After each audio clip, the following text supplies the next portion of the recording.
লন্ডনে অধ্যাপক মোহাম্মদ ইউনূস ও তারেক রহমানের বৈঠক শেষ, কিছুক্ষণের মধ্যে সংবাদ সম্মেলন।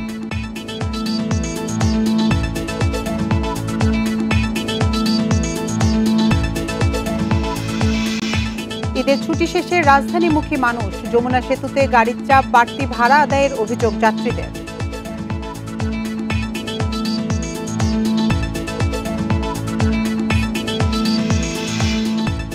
বিএসএফের পুশিনের পর ৩ জেলার সীমান্ত থেকে নারী শিশুসহ ৩৫টা নাটক, পরিচয় নিশ্চিতে কাজ করছে পুলিশ।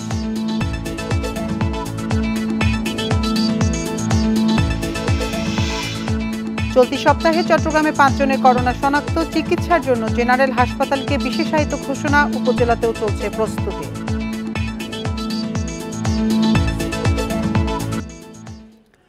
লন্ডনে প্রধান উপদেষ্টা অধ্যাপক মোহাম্মদ ইউনূস ও বিএনপির ভারপ্রাপ্ত চেয়ারম্যান তারেক রহমানের বৈঠক হয়েছে। ১.৫ ঘণ্টা সময় ধরে এই বৈঠক অনুষ্ঠিত হয়। কিছুক্ষণের মধ্যে বৈঠকের বিস্তারিত জানিয়ে ব্রিফিং করবেন বিএনপির স্থায়ী কমিটির সদস্য আমির খসরু মাহমুদ চৌধুরী। বৈঠক শুরুর আগে আলাদাভাবে সাক্ষাৎ করেন জাতীয় নিরাপত্তা উপদেষ্টা ডক্টর খলিলুর রহমান ও আমির খসরু মাহমুদ চৌধুরী। এই বৈঠক নিয়ে রাজনৈতিক বিশ্লেষকরা বলছেন, এই বৈঠক পুরো জাতির জন্য গুরুত্বপূর্ণ। রাজনৈতিক সংকট উত্তরণে এর ইতিবাচক ভূমিকা থাকবে।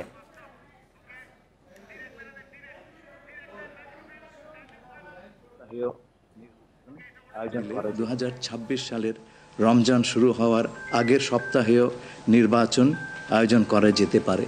সেক্ষেত্রে সেই সময়ের মধ্যে সংস্কার ও বিচার বিষয়ে পর্যাপ্ত অগ্রগতি অর্জন করা প্রয়োজন হবে। জনাব তারেক রহমান প্রধান উপদেষ্টার এই অবস্থানকে স্বাগত জানান এবং দলের পক্ষ থেকে তাকে ধন্যবাদ জ্ঞাপন করেন। প্রধান উপদেষ্টাও জনাব তারেক রহমানকে ফলপ্রসূ আলোচনার জন্য ধন্যবাদ জানান। আপনাদের সবাইকে ধন্যবাদ। আমরা 7টা কোশ্চেন নিব। আপনারা কোশ্চেনগুলো করবেন হচ্ছে আমাদের national security adviser doctor Khalilur Rahman এবং বিএনপির স্ট্যান্ডিং কমিটির মেম্বার আমির খসরু মাহমুদ চৌধুরী। প্লিজ। আমার একটা প্রশ্ন, জুলাই সনদ নিয়ে কোনো কথা হয়েছে কি আছে বৈঠকে? না, জুলাই সনদ নিয়ে তো অলরেডি আলোচনা চলছে দেশে, এবং এই ব্যাপারে আমাদের মধ্যে অলরেডি সিদ্ধান্ত আছে যে ঐক্যমতের ভিত্তিতে জুলাই সনদ হবে, এবং সংস্কারের ব্যাপারেও একই উত্তর আমাকে দিতে হয় যে ঐক্যমতের পরিপ্রেক্ষিতে আমরা সংস্কার এবং জুলাই সনদ দুটাই করব। সকলের ঐক্যমতের পরিপ্রেক্ষিতে সেটা সিদ্ধান্ত নেওয়া হবে, এবং এটা আমি নিশ্চিত এটা খুব কম সময়ের মধ্যে আমরা সেই সিদ্ধান্ত নিতে পারব।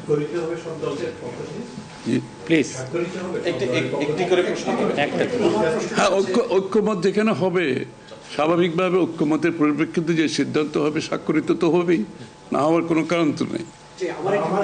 Please please please please please. উনি হচ্ছে যে যেটি বারবার যে কথাটি বলা হচ্ছে যে নির্বাচনের একটি সঠিক তারিখ নির্ধারণে আসলে সমস্যাটা কোথায়? একটি সঠিক তারিখ সুনির্দিষ্ট তারিখ, এর কোনো সমস্যাই নাই। আমরা কোনো সমস্যা দেখছি না। কেউ দেখলে পারে এটা ভুল দেখছেন। নির্বাচনের সম্পর্কে আজকে যৌথ বিবৃতিতে আমরা বলে দিয়েছি দুপক্ষই, এবং নির্বাচন কমিশন আমরা আশা করব শীঘ্রই একটা তারিখ ঘোষণা করবে।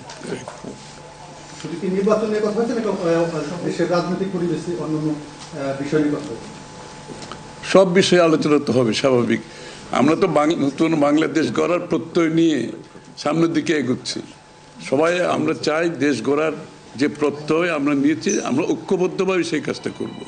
শুধু নির্বাচনের আগে নয়, নির্বাচনের পরেও বাংলাদেশ গড়ার যে প্রত্যয় নিয়ে আমরা সবাই ঐক্যমত হয়েছি সেটা আমরা সামনের দিকে এগিয়ে নিয়ে যাব। একজন প্লিজ প্লিজ উনি বলুন। সংস্কার নিয়ে যে দীর্ঘ আলোচনা হচ্ছিল, সেই সংস্কার বিষয়ে বিএনপির পক্ষ থেকে বা তারেক রহমান সাহেবের পক্ষ থেকে আপনারা কিভাবে রিঅ্যাক্ট করেছেন? যে আবার স্যার আমি শুনি, যে সংস্কার নিয়ে যে বর্তমান সরকারের যে একটা বিশাল রূপরেখা তৈরি হয়েছে, একটা বিশাল তালিকা, সেই তালিকা নিশ্চয়ই আজকে আপনাদের সামনে উপস্থাপন করা হয়েছে। যে সংস্কার বিষয়ে আপনাদের মতামত কি? বিএনপি কিভাবে সেটাকে? না না, এটা তো পরিষ্কার। এটা এখানে না বোঝার কোনো কারণ নাই। বিষয়টা হচ্ছে সংস্কার। চিফ অ্যাডভাইজার সাহেব, তারেক রহমান সাহেব, আমরা সবাই একই কথা বলছি। যে বিষয়গুলোতে ঐক্যমত হবে সেগুলোতে সংস্কার হবে, তাই না? তো সংস্কারের বিষয়টা একটা চলমান প্রক্রিয়া। এমন না যে আজ সব সংস্কার এখন শেষ হয়ে যাবে। এটা নির্বাচনের আগেও কিছু সংস্কার হবে যেখানে ঐক্যমত হবে, আর নির্বাচনের পরেও সংস্কার অব্যাহত থাকবে। কারণ আমরা যেই দেশ গড়ার প্রত্যয় নিয়েছি, সংস্কারের প্রয়োজনীয়তা সবাই অনুভব করছে এখানে। সুতরাং আগে পরে সংস্কার চলতে থাকবে।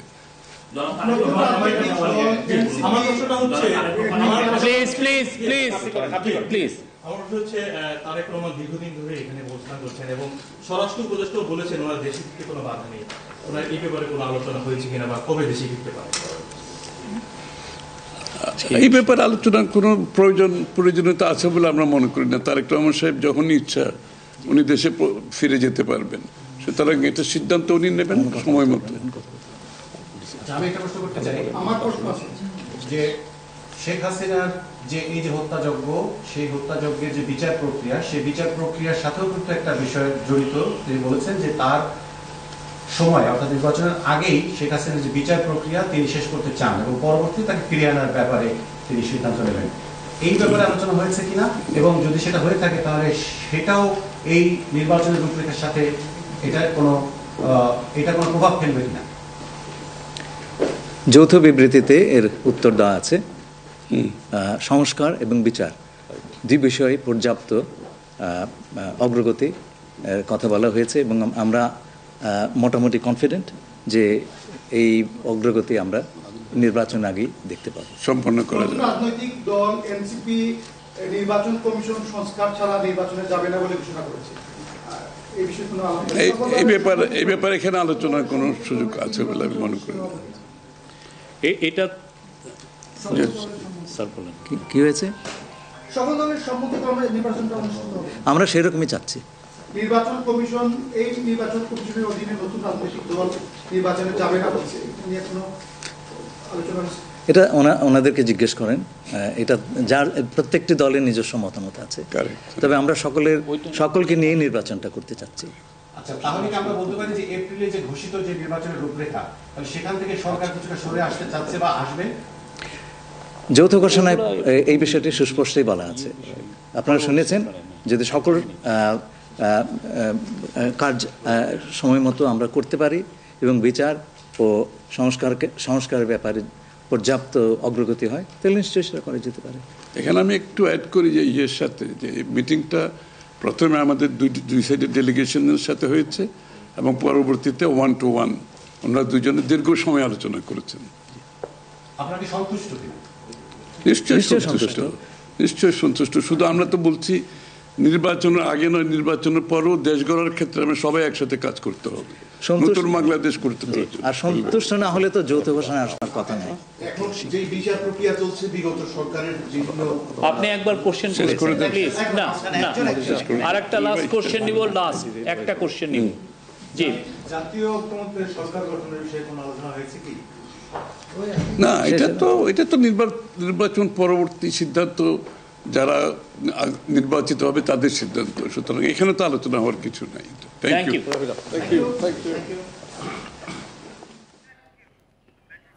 লন্ডনে অধ্যাপক ইউনূস তারেক রহমান বৈঠক শেষে ব্রিফ করছিলেন উভয় পক্ষের প্রতিনিধিরা। আমরা এতক্ষণ সরাসরি ছিলাম সেখানে।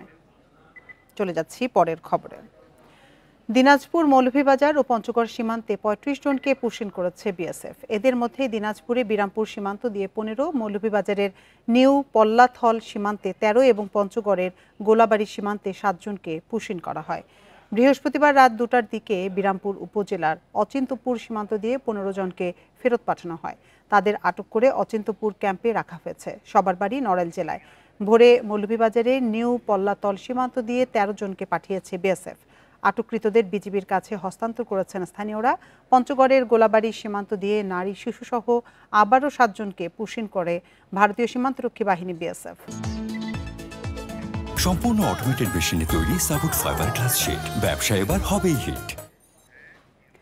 ঈদ শেষে কর্মস্থলে ফিরছেন মানুষ। মহাসড়কে পরিবহনের বাড়তি চাপ থাকায় যমুনা সেতু পশ্চিম টোল প্লাজা থেকে সয়দাবাদ মোড় পর্যন্ত ১.৫ কিলোমিটার যানজটের সৃষ্টি হয়েছে। সকাল থেকে টোল প্লাজায় পরিবহনের চাপ পড়ায় যানজটের সৃষ্টি হয়েছে বলে জানিয়েছেন যমুনা সেতু থানার অফিসার ইনচার্জ আসাদুজ্জামান। যানজট নিরসনে কাজ করছে ট্রাফিক পুলিশ ও যমুনা সেতু থানা পুলিশ। এদিকে পদ্মার টোল প্লাজায় গাড়ির চাপ রয়েছে। বাড়তি ভাড়া নেওয়ার অভিযোগ উঠেছে টোল প্লাজা থেকে। পটুয়াখালীতে ভোর থেকে সব বাস টার্মিনালে মানুষের উপচে পড়া ভিড় লক্ষ্য করা যায়। এরই মধ্যে আগামীকাল পর্যন্ত বিক্রি হয়েছে দূরপাল্লায় চলাচলকারী 2 শতাধিক বাসের টিকিট। রাজবাড়ী দৌলতদিয়া ফেরিঘাটে যাত্রীদের ভিড় ও যানবাহনের চাপ বাড়লেও ভোগান্তি ছাড়াই কর্মস্থলে ফিরছেন দক্ষিণ পশ্চিমাঞ্চলের মানুষ।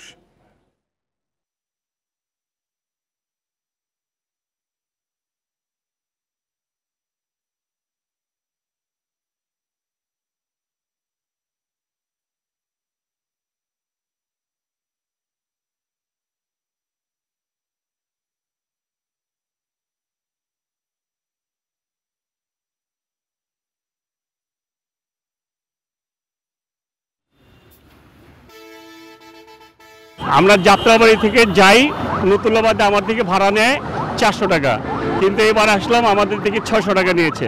আগে নিত আমার কাছ থেকে 150 থেকে 200 টাকা হায়েস্ট, কিন্তু ঈদের সময় বলে আমার কাছ থেকে 350 টাকা নিয়েছে। বাড়ি ফেরার খবর জানাতে এবার মুন্সিগঞ্জ ও সিরাজগঞ্জ থেকে যোগ দিচ্ছেন আমাদের সহকর্মীরা। শুরুতে যাব মুন্সিগঞ্জের টোল প্লাজায়, সেখানে আছেন আমাদের সহকর্মী শামীম আরমান। শামীম আরমান, এই মুহূর্তে মুন্সিগঞ্জের পদ্মা সেতু টোল প্লাজার পরিস্থিতি কেমন দেখছেন? সেখানে গাড়ির চাপ কেমন?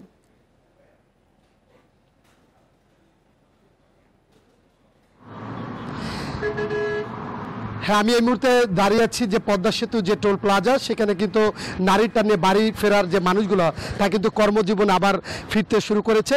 কিছুক্ষণ আগেও আমি দেখতে পেরেছি যে এখানে কিন্তু দীর্ঘ লাইন, ঢাকা যারা দক্ষিণ অঞ্চলের বিভিন্ন জেলা থেকে যারা যাত্রী তারা কিন্তু ফিরছিলেন, কর্মজীবনের টানে ঢাকায় ফিরছিলেন এবং সেখানে অনেক যাত্রী ছিল। এবং আরেকটি বিষয় একটু জানিয়ে রাখতে চাই যে পদ্মা সেতু যে টোল প্লাজা, সেই টোল প্লাজার এখানে কিন্তু বিশেষ করে দক্ষিণ অঞ্চলের বিভিন্ন জেলায় ঢাকা থেকে অসংখ্য গাড়ি, সেগুলো কিন্তু হাজার হাজার গাড়ি যেতে দেখেছি এবং সেখানে গাড়িতে একজন আনতে কিন্তু তারা এখান থেকে খালি গাড়ি চলে যাচ্ছে এবং সেখানে দীর্ঘ একটা লাইন থেকে চলে পদ্মা সেতু চলেছিল, অর্থাৎ যারা দক্ষিণ অঞ্চলে যে গাড়িগুলো যাচ্ছে। আমি যদি একটু আপনাকে দেখাতে চাই যে এখানে কিন্তু পদ্মা সেতু যে টোল প্লাজার পাশে রয়েছে পদ্মা সেতু যে উত্তর যে থানা, সেই থানায় কিন্তু সামনে রয়েছে খানবা বাজার, সেখানে অসংখ্য গাড়ির লাইন এখনো রয়েছে এবং সেই চিত্রটি কিন্তু এর আগেও আমরা দেখিয়েছিলাম যে এখানে সকাল থেকেও ছিল বেশ চাপ ছিল এবং আজ কিন্তু যে বিকাল, সেখানে কিন্তু আস্তে আস্তে মানুষ কিন্তু ফিরছে, যেহেতু আগামীকাল কিন্তু ছুটি যখন শেষ হয়ে যাবে তারপর কিন্তু এই মানুষগুলো কিন্তু আর আসতে পারবে না, যার কারণে সব দক্ষিণ ঝামেলা এড়াতে তারা কিন্তু ঢাকামুখী হচ্ছে।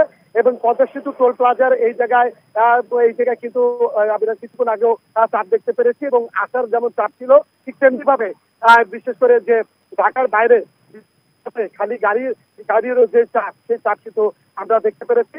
এবং এখানে 150 জন যে পদ্মা সেতু টোল প্লাজা থেকে নিরাপত্তা কর্মী তারা বিভিন্ন ভাবে ঘুরছে এবং দুটি মোবাইল টিম তারা কিন্তু রাস্তার পাশে যাতে কোনো গাড়ি না থাকতে পারে সেই ভিড় ঠেকাতে কিন্তু তারা কিন্তু মোবাইল টিমের গাড়ি না থাকতে পারে সেই ভিড় ঠেকাতে কিন্তু তারা কিন্তু মোবাইল টিমের মাধ্যমে তারা কাজ করছে, এমনটা কিন্তু আমরা দেখতে পেরেছি। এছাড়া ট্রাফিকও রয়েছে, তারাও কাজ করছে।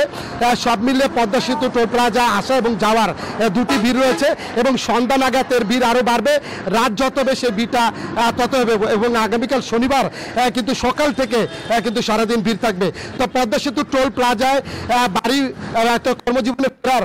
শামীম আরমান, আপনি আরো তথ্য সংগ্রহ করতে থাকুন, আমরা পরবর্তীতে আবার আপনার সাথে যোগাযোগ করব।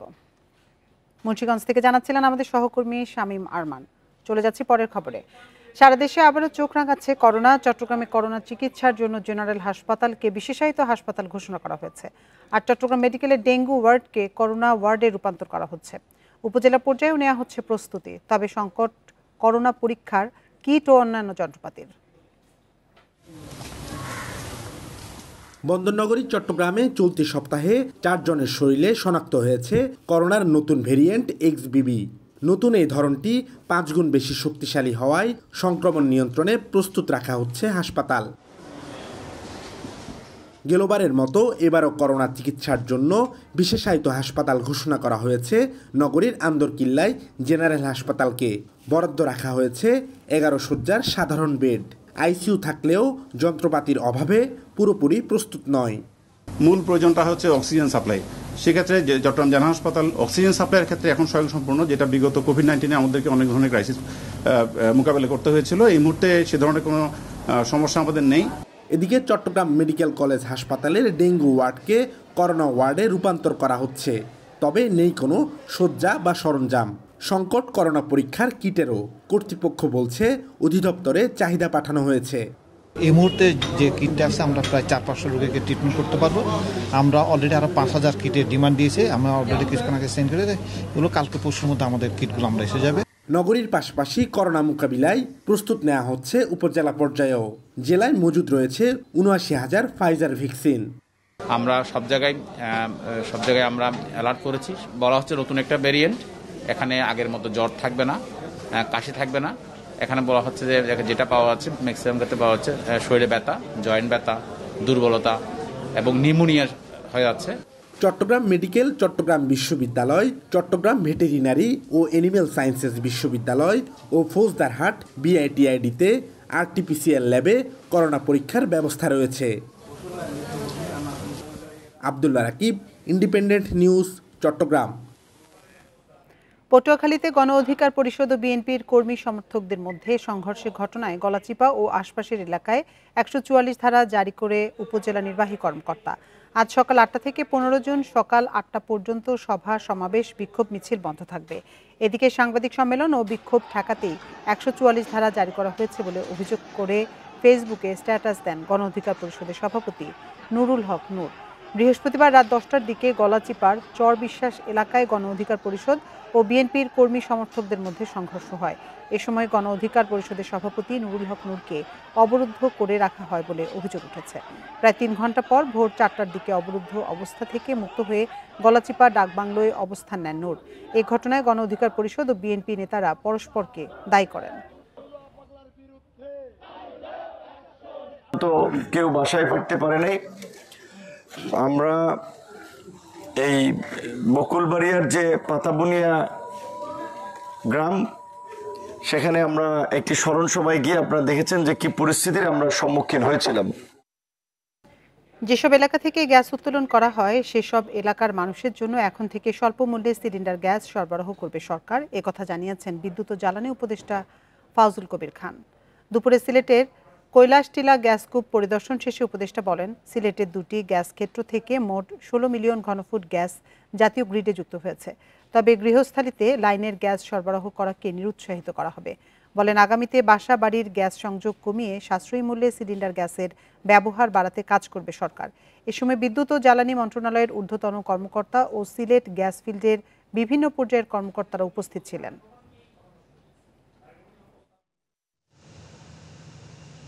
যেসব এলাকায় গ্যাস উৎপাদন হয় সেসব এলাকায় আমরা স্বল্প মূল্যে গ্যাস সিলিন্ডার দিচ্ছি। একসময় আমাদের গ্যাসের ব্যবহার ছিল না, তখন বাসাবাড়িতে গ্যাস দেওয়া হয়েছে। এখন এলপিজি এসে গেছে এবং আমরা এলপিজির দামও কমানোর চেষ্টা করতেছি। তো এখন সামনে থেকে কিন্তু যে এলপিজি ব্যবহার, মানে বাসাবাড়িতে এলপিজি, শিল্প কারখানায় হচ্ছে আমরা ওই যে গ্যাস ব্যবহার করব। ঈদের পর সপ্তাহের ব্যবধানে কমেছে বেশিরভাগ সবজির দাম। স্থিতিশীল রয়েছে মাংসের দামও। এতে নিম্ন ও মধ্যম আয়ের ক্রেতাদের মধ্যে কিছুটা স্বস্তি ফিরেছে। তবে মাছের সরবরাহ কম থাকায় কেজিতে 40 টাকা পর্যন্ত দাম বেড়েছে। আগামী সপ্তাহের মধ্যে মাছের সরবরাহ বাড়লে দাম কমতে পারে বলছেন বিক্রেতারা। ঈদের পর বরিশালের বাজারে কমেছে সব ধরনের সবজির দাম। কেজিতে দাম পড়েছে 10 টাকা পর্যন্ত। শসার কেজি বিক্রি হচ্ছে 40 টাকা দরে।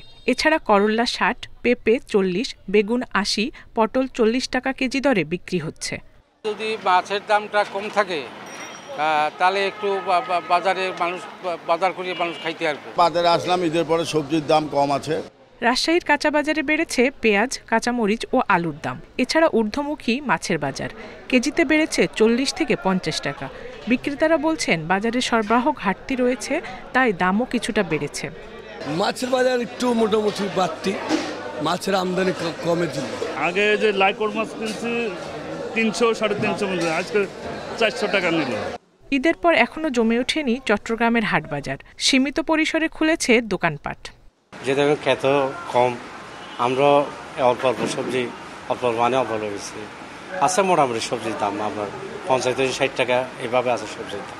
50 টাকা এদিকে সামুদ্রিক মাছ যে কোনো মাছ 50 টাকা বেশি, আগের অনুযায়ী এখন একটু 50 টাকা বেশি। খুলনা ও সিলেটে 12 টাকা কমে ডিমের ডর্জন বিক্রি হচ্ছে 108 টাকায়। এছাড়া বেশিরভাগ পণ্যের দামই স্থিতিশীল রয়েছে। Independent news. বান্দরবানের আলীকদমে মাতামুহুরী নদী থেকে আরেক পর্যটকের মরদেহ উদ্ধার করা হয়েছে। এ নিয়ে দুদিনে 2জন পর্যটকের মরদেহ উদ্ধার করা হলো। এখনো নিখোঁজ একজন। পুলিশ জানায় সকাল 10:30টার দিকে আলীকদমের তৈনখাল নৌঘাট এলাকায় স্থানীয়রা একটি মরদেহ ভেসে থাকতে দেখে। পরে পুলিশ মরদেহটি উদ্ধার করে থানায় নিয়ে যায়। নিহত পর্যটকের নাম স্মৃতি। এর আগে গতকাল শেখ জুবাইরুল ইসলামের মরদেহ মাতামুহুরী নদী থেকে উদ্ধার করা হয়। ট্যুর এক্সপার্ট নামের একটি ভ্রমণ গ্রুপের 33 সদস্যের একটি দল গত বুধবার আলীকদমে পৌঁছায়। দলটি 2টি ভাগে বিভক্ত হয়ে ভ্রমণে অংশ নেয়। এর মধ্যে ট্র্যাকিং করে বাকিরা ফিরে এলেও নিখোঁজ ছিলেন 3 জন। এখনো নিখোঁজ আরেক পর্যটক হাসান চৌধুরীর সন্ধানে অভিযান চালাচ্ছে পুলিশ।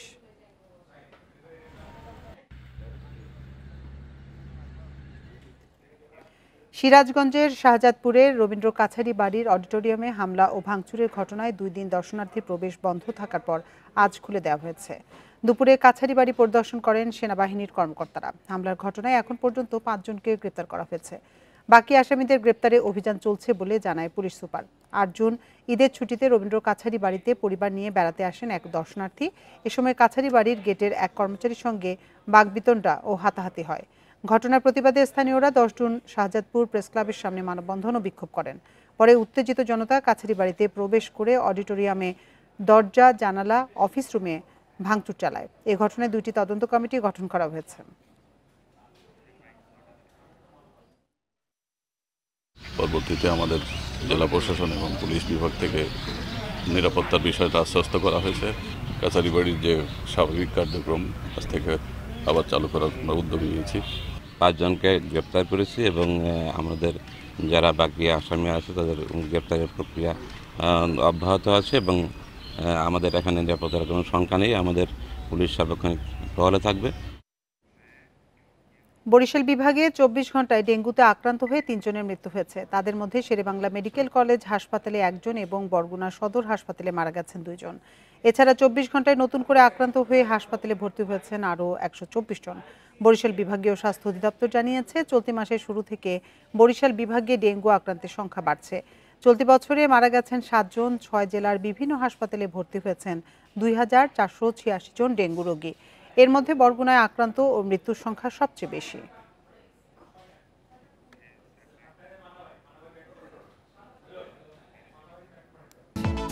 আপনার রুচির সাথে মানানসই স্টাইলিশ সব ডিজাইন থেকে বেছে নিন শাইন ফ্ল্যাশ ট্যাঙ্ক। পদ্মা তীরবর্তী এলাকায় আবার বেড়েছে রাসেলস ভাইপার সহ বিভিন্ন বিষধর সাপের উপদ্রব। ফলে আতঙ্কিত চরাঞ্চলের মানুষ। 2 বছরে জেলায় সাপের কামড়ে আহত হয়েছে 235 জন। ওঝার কাছে না গিয়ে সাপের কামড়ে আহত রোগীকে হাসপাতালে নেওয়ার পরামর্শ চিকিৎসকদের। প্রশাসন বলছে, কৃষকদের সচেতন করতে প্রচারণা চালানো হচ্ছে। এই দৃশ্য রাজবাড়ীর পাংশার বাহাদুরপুর গ্রামের পদ্মার চরের। ধান কাটতে গিয়ে ক্ষেতের মধ্যে 2টি বিষধর রাসেলস ভাইপার সাপ দেখতে পায় কৃষকেরা। সে সময় কাঁচি ও লাঠি দিয়ে পিটিয়ে মেরে ফেলা হয় সাপ দুটি। এরপর থেকেই এলাকায় আতঙ্ক ছড়িয়েছে। সাপের ভয়ে কৃষিকাজে যেতে ভয় পাচ্ছেন কৃষকেরা। একদিন পর পরে 2-1টা সাপ দেখা যায়, কিন্তু আমরা তো আসলে আতঙ্ক। ধান কাটতে আসলে দেখা যায় মাঝে সাথে সাপ। চলতে পারি না, হাঁটতে পারি না, ভয়তে ভুট্টা ভাঙতে পারি না। মেয়ে ছেলেগুলো কাজ কাম করে মাঠে যায়, এরা ভয়তে যায় এই সাপের ভয়। চিকিৎসকেরা বলছেন, সাপের কামড়ে আহত হলে আতঙ্কিত হওয়া যাবে না। রোগীকে ওঝার কাছে না নিয়ে দ্রুত স্বাস্থ্য কমপ্লেক্সে নিতে হবে। যে ধরনের সাপ কামড়ায় যত দ্রুত সম্ভব হসপিটালাইজে অ্যান্টিস্নেক ভেনম দেওয়ার জন্য সে উপযুক্ত কিনা বা পরবর্তী চিকিৎসা করবে। যদি আপনি একটা রোগীকে কবিরাজ বা ওঝার কাছে নিয়ে 4-5 ঘন্টা দেরি করে তারপরে হসপিটাল আসেন, তখন কিন্তু আসলে করার তেমন কিছু থাকে না। এদিকে সাপের কামড় থেকে রক্ষায় কৃষকদের সচেতন করতে নানা প্রচারণা অভিযান চালাচ্ছে প্রশাসন।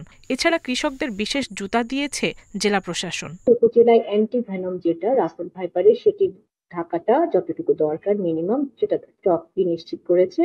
এবং যেহেতু রাসেল ভাইপারের বিষয়ে এই মৌসুমে সবচেয়ে বেশি গোয়ালন্দ উপজেলায় আমরা জানতে পেরেছি গোয়ালন্দ উপজেলা নির্বাহী অফিসার ইতিমধ্যে 850 জন কৃষককে গাম বুট দিয়েছে। জেলা স্বাস্থ্য বিভাগের তথ্য মতে 2 বছরে রাসেলস ভাইপার সহ বিভিন্ন সাপের কামড়ে আহত হয়ে বিভিন্ন হাসপাতালে চিকিৎসা নিয়েছেন 235 জন। তবে সাপের কামড়ে মৃত্যুর কোনো তথ্য নেই। Independent news. মাদারীপুরে 7ম বাংলাদেশ চীন মৈত্রী সেতুর সড়ক বাতি সবগুলোই অকেজো হয়ে পড়েছে। এতে সন্ধ্যার পর অন্ধকারে চলাচল করতে হয় পথচারীদের। ফলে দুর্ঘটনার পাশাপাশি বেড়েছে ছিনতাই ও ইভটিজিং। শিগগিরই সমস্যা সমাধানের কথা বলছে সড়ক বিভাগ। মাদারীপুরের আরিয়ালখা নদীর উপর 2015 সালে নির্মাণ করা হয় 694 মিটার দীর্ঘ এই সেতু। এর দুই পাশে স্থাপন করা হয় শতাধিক সৌরচালিত বাতি। বছর না ঘুরতেই নষ্ট হয়ে পড়ে এসব বাতি। 2020 সালে সৌর পদ্ধতি বাদ দিয়ে 5 লাখ টাকা ব্যয়ে বিদ্যুৎ সংযোগ দিয়ে নতুন বাতি স্থাপন করে সড়ক বিভাগ। কয়েক মাস পর তাও অকেজো হয়ে যায়। বাতি না থাকায় রাতে ভুতুরে পরিবেশে বেড়েছে ছিনতাই, ইভটিজিং। এছাড়াও দুর্ঘটনার শঙ্কায় যাত্রীরা। হুন্ডা থামাইয়া, অটো থামাইয়া মানে এক একজনের থেকে টাকা রাইখা দেয়। এই জন্য লাইটগুলা তাড়াতাড়ি সংস্কারের দাবি জানাচ্ছি। আমাদের এই লাইট থাকার না কারণেই মাঝে মাঝে আমরা শুনতে পাই যে বিভিন্ন চুরি ডাকাতির ঘটনা ঘটতেছে। শিগগিরই সমস্যা সমাধানের কথা জানান সড়ক বিভাগের কর্মকর্তারা। আমরা এখন দেখতেছি খোঁজ নিয়ে যে এটা কি অবস্থা এবং কিভাবে ঠিক করা যায়। আমি জানছি যেটা সমস্যা আছে বেশি, এটা আমি এখন ব্যবস্থা নিচ্ছি। প্রশাসন বলছে অপরাধ ঠেকাতে তৎপর রয়েছে তারা। ঠিক করার জন্য আমরা সড়ক বিভাগের সাথে কথা বলবো এবং অন্য কোনো উপায় হোক, যেভাবে হোক আমরা এই লাইটগুলো ঠিক করে দেওয়ার ব্যবস্থা করবো। কারণ এগুলো আসলে যাত্রীদের নিরাপত্তা এবং চলাচলের জন্য খুবই গুরুত্বপূর্ণ। 294 কোটি টাকা ব্যয়ে নির্মিত এই সেতুতে আবার কবে আলো ফুটবে সেই অপেক্ষায় যাত্রী ও স্থানীয়রা। Independent news. নারায়ণগঞ্জের রূপগঞ্জে ব্যবসায়ী মামুন হত্যা মামলার আসামিদের গ্রেপ্তারের দাবিতে বিক্ষোভ করেছেন নিহতের পরিবার ও এলাকাবাসী। এ সময় তারা ঢাকা সিলেট মহাসড়ক অবরোধ করে বিক্ষোভ করলে দীর্ঘ যানজট সৃষ্টি হয়। 11টা থেকে দুপুর 12টা পর্যন্ত 1 ঘণ্টা ব্যাপী ভুলতা এলাকায় এই বিক্ষোভ কর্মসূচি পালন করেন 5 শতাধিক মানুষ। এ সময় বিক্ষোভকারীরা ব্যবসায়ী মামুন হত্যা মামলার আসামি ছাত্রদল নেতা জাইদুল ইসলাম বাবুসহ অন্য আসামিদের দ্রুত গ্রেফতারের দাবি জানায়। দাবি মানা না হলে টানা অবরোধ, থানা ঘেরাও ও হরতাল সহ আরও কঠোর কর্মসূচি পালনের হুঁশিয়ারি দেন। মঙ্গলবার জনতার হাতে আটক ছাত্রলীগ নেতা সাব্বির হোসেন খোকাকে ছাড়িয়ে নিতে গুলি ছুড়লে নিহত হন স্থানীয় ব্যবসায়ী মামুন।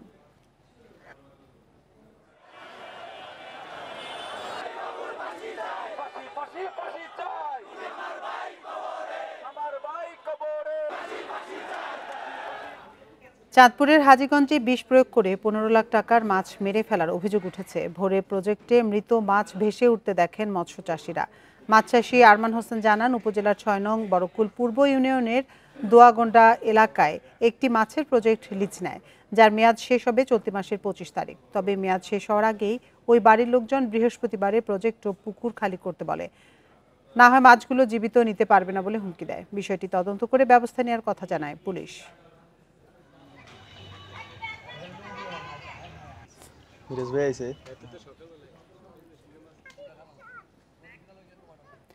চাঁপাইনবাবগঞ্জে আম উৎপাদনে সরকারি পরিসংখ্যান নিয়ে বিতর্ক দেখা দিয়েছে। কৃষি বিভাগ ও পরিসংখ্যান ব্যুরো আলাদাভাবে আম উৎপাদনের যে তথ্য দিচ্ছে তার চেয়ে প্রায় দ্বিগুণ আম উৎপাদনের দাবি আম চাষিদের।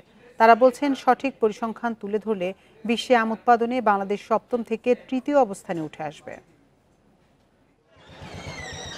দেশে আমের মোট উৎপাদনের 1/3 হয় চাঁপাইনবাবগঞ্জে। সর্বোচ্চ উৎপাদনকারী জেলা হিসেবে এরই মধ্যে আমের রাজধানী হিসেবে খ্যাতি পেয়েছে চাঁপাইনবাবগঞ্জ। তবে জেলায় বছরে কি পরিমাণ আম উৎপাদন হয় সে পরিসংখ্যান নিয়ে রয়েছে বিতর্ক। কৃষি বিভাগ ও পরিসংখ্যান ব্যুরোর দেওয়া তথ্য বরাবরই প্রত্যাখ্যান করেন আম চাষিরা। তাদের দাবি, বেশি ফলনের বছরে জেলায় 8 লাখ মেট্রিক টন আম উৎপাদন হয়, কিন্তু কৃষি বিভাগ ও পরিসংখ্যান ব্যুরোর তথ্য প্রকৃত উৎপাদনের অনেক কম। পরিসংখ্যান বলছে একরকম আমের উৎপাদন, কৃষি বিভাগ বলছে একরকম, আর আমরা যারা ফিল্ড পর্যায়ে যারা আছি তারা বলছি একরকম আমের উৎপাদন হচ্ছে। তো এই বিষয়গুলো একটা সঠিকভাবে আসলে পরিসংখ্যান করা উচিত। পরিসংখ্যান বিভাগ এবং কৃষি বিভাগে যে পরিসংখ্যান থাকে আমের উৎপাদন জেলাওয়ারি, সেটা আমরা যারা মাঠে কাজ করি, আমরা বাগানি, তাদের সাথে মিলে না।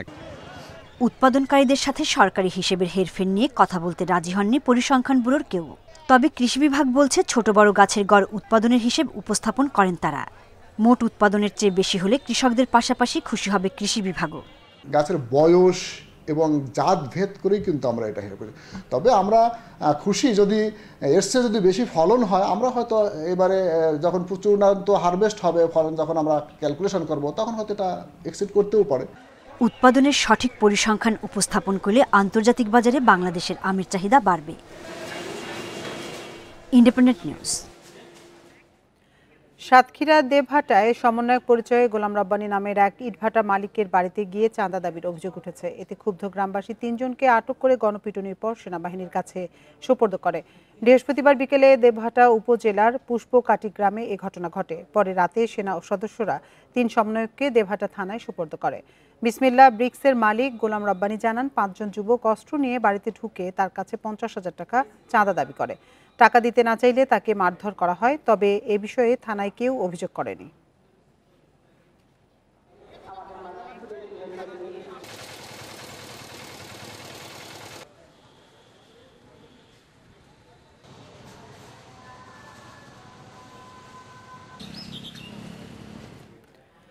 চট্টগ্রামের রাউজানের গুজরা এলাকায় অভিযান চালিয়ে অস্ত্র ও গুলিসহ 2 মাদক বিক্রেতাকে গ্রেপ্তার করেছে পুলিশ। বৃহস্পতিবার রাতে তাদের গ্রেপ্তার করা হয়। চট্টগ্রাম পুলিশ সুপার কার্যালয়ে সংবাদ সম্মেলনে বলা হয়, উপজেলার পশ্চিম গুজরা এলাকায় মাদক কেনা বেচার খবর পেয়ে ঘটনাস্থলে যান পুলিশের একটি দল। তাদের উপস্থিতি টের পেয়ে মাদক বিক্রেতারা পালিয়ে যাবার চেষ্টা করে। এক পর্যায়ে ধাওয়া করে মোহাম্মদ পারভেজ ও সাকিবকে গ্রেপ্তার করে পুলিশ। তাদের তল্লাশি করে পিস্তল, গুলি ও ম্যাগজিন জব্দ করা হয়। পরে তাদের বিরুদ্ধে রাউজান থানায় অস্ত্র আইনে মামলা করে পুলিশ।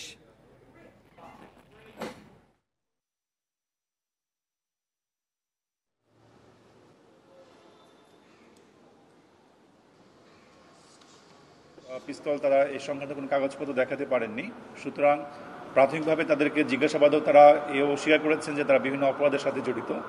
হয়তো তারা কোনো ধরনের অপরাধ সংগঠনের উদ্দেশ্যেই এই অবৈধ পিস্তল এবং গুলি তাদের সংরক্ষণে রেখেছিল।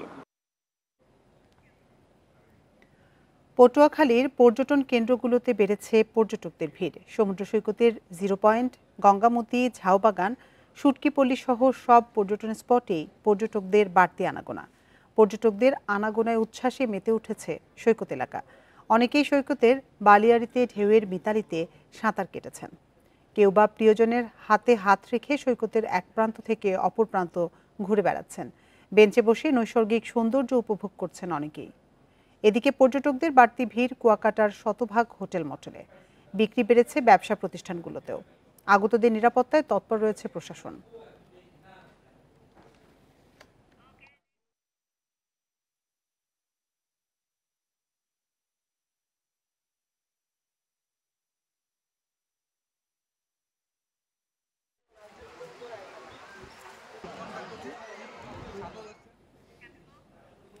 আর এই ছিল সমগ্র বাংলাদেশের আজকের আয়োজনে। ইন্ডিপেন্ডেন্ট টেলিভিশনের সব খবরের বিস্তারিত জানতে চোখ রাখুন ফেসবুক, ইউটিউব এবং এক্সে। এতক্ষণ সাথে থাকার জন্য ধন্যবাদ সবাইকে।